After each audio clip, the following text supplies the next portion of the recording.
Halo teman-teman, selamat datang di channel Mojopahit Vlog.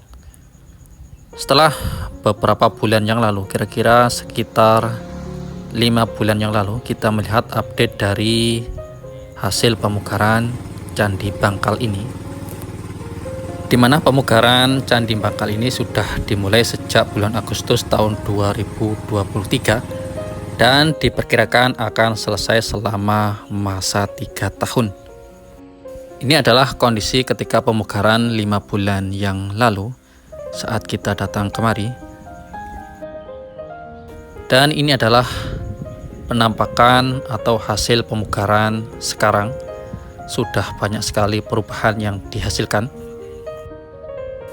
Memang program pemugaran Candi Bangkal yang dilakukan oleh Balai Pelestarian Kebudayaan Wilayah 11 Jawa Timur bertujuan untuk memperbaiki struktur bangunan candi yang memang sebagian telah runtuh dan rusak agar penampakan asli dari candi ini bisa ditampilkan dengan maksimal.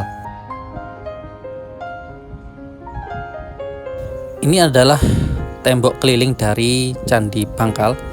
Ini berada di sisi sudutan sisi utara dari sisi barat. Sudut ini terus memanjang sampai sisi timur sana. Sebagian memang sudah berhasil dipugar untuk sisi pagarnya ini. Sedangkan ini adalah pagar sisi barat yang memanjang terus sampai ke arah sisi selatan.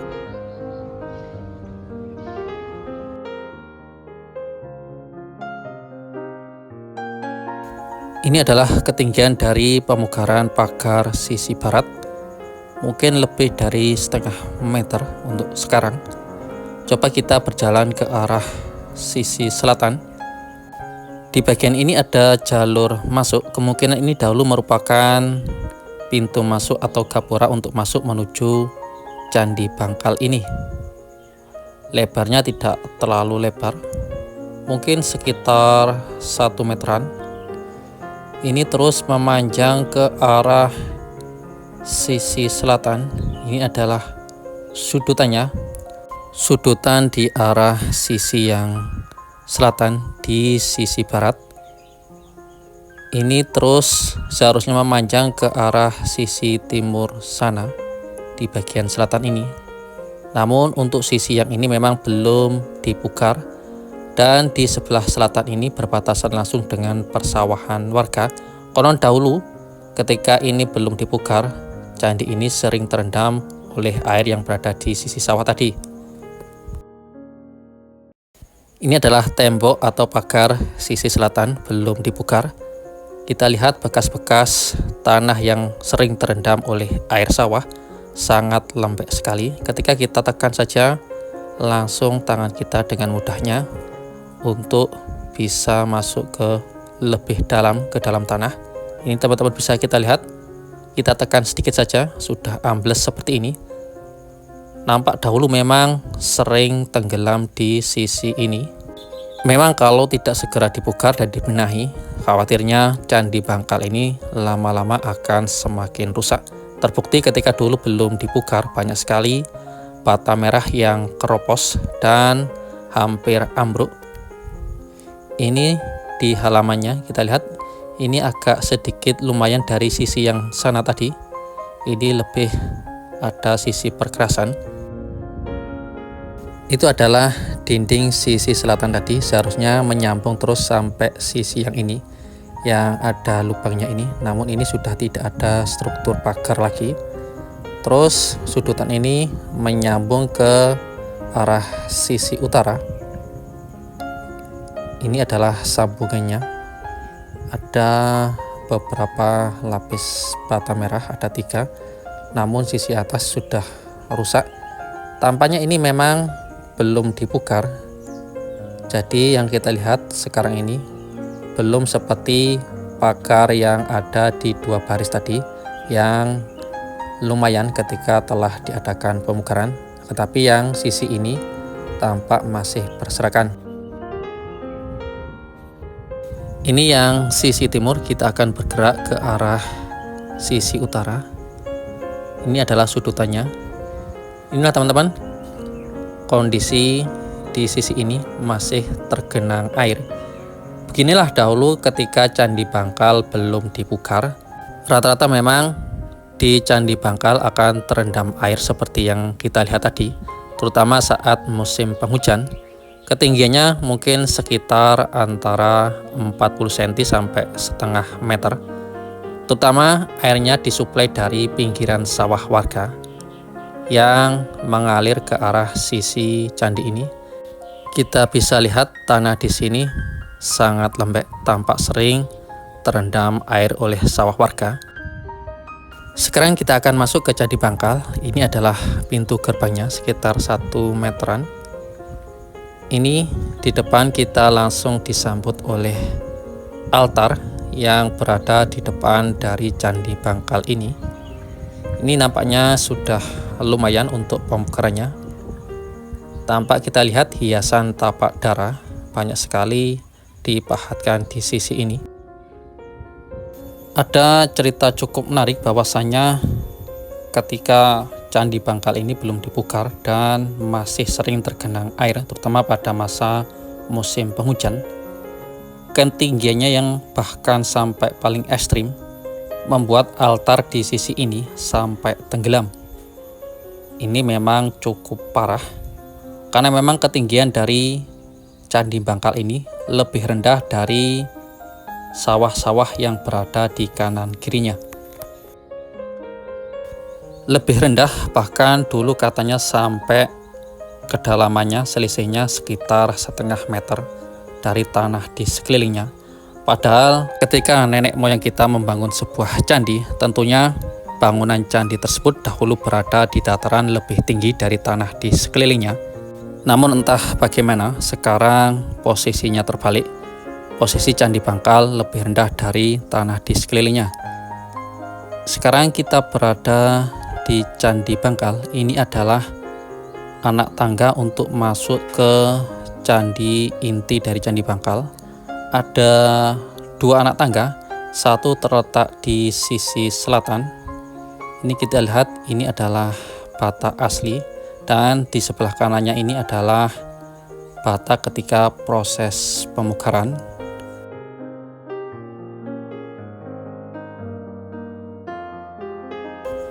Sekarang kita akan berjalan ke arah sisi utara.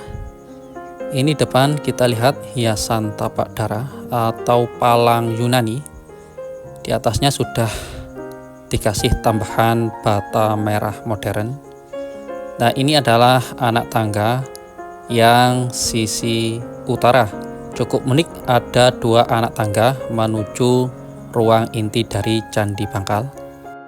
Melihat bentuk seperti ini mengingatkan kita akan Candi Pari yang letaknya juga tidak terlalu jauh dari ini. Ragam hias yang terdapat di Candi Bangkal ini juga cukup menarik walaupun sebagiannya telah mengalami aus. Salah satunya ini, yakni ragam hias motif mirip kerang atau keong, terletak di sisi kanan dari anak tangga untuk masuk ke Candi Bangkal. Ini terletak di sisi selatan dan satunya lagi terletak di sisi utara, yakni di sebelah pipi tangga dari Candi Bangkal ini. Tampak beberapa bata merah yang masih asli dahulunya. Di atas sana adalah kirti muka atau kepala kala, terletak di atas dari pintu masuk dari Candi Bangkal. Di kanan kirinya ada kirti muka semu, serta di bawahnya ada relung kosong. Biasanya di dalam relung kosong tersebut diletakkan sepasang arca, yakni Nandiswara dan juga Mahakala, sebagai penjaga pintu masuk dari Candi Bangkal ini.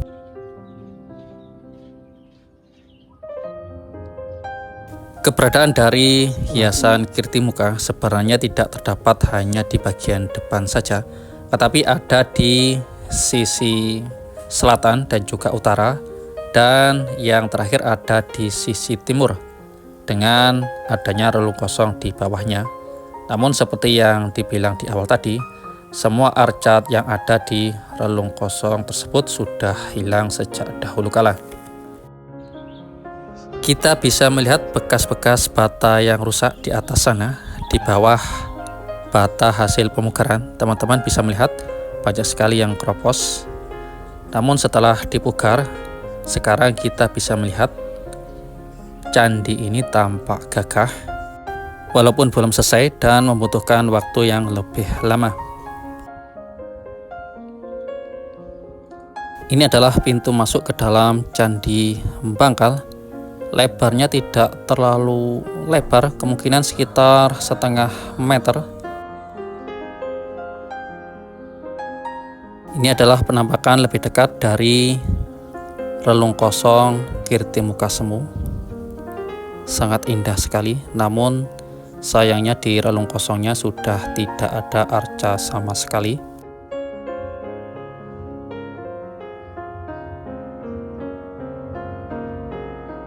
Dan nampak di sana ruangan dari candi ini kosong, tidak ada arca sama sekali.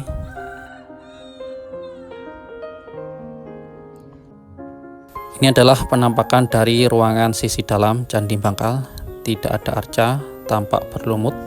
Dan sejak pertama kali ditemukan, menurut juru pelihara dari candi ini, tidak ada arca sama sekali di dalam candi ini.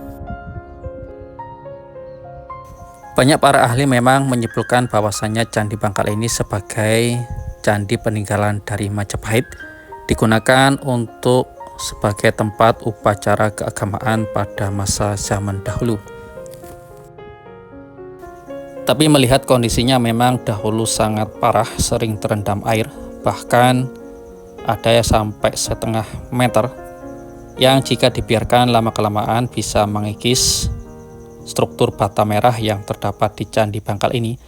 Akhirnya pemerintah melalui dinas terkait memugar dan memperbaiki dari candi ini. Kita doakan semoga pemugarannya berjalan lancar dan kedepannya Candi Bangkal ini semakin menarik, semakin indah, digunakan sebagai wisata edukasi. Demikianlah teman-teman update terakhir tentang pemugaran Candi Bangkal ini. Semoga saja video ini bisa bermanfaat untuk kita semua dalam terus upaya untuk melestarikan peninggalan-peninggalan di Nusantara ini. Rahayu.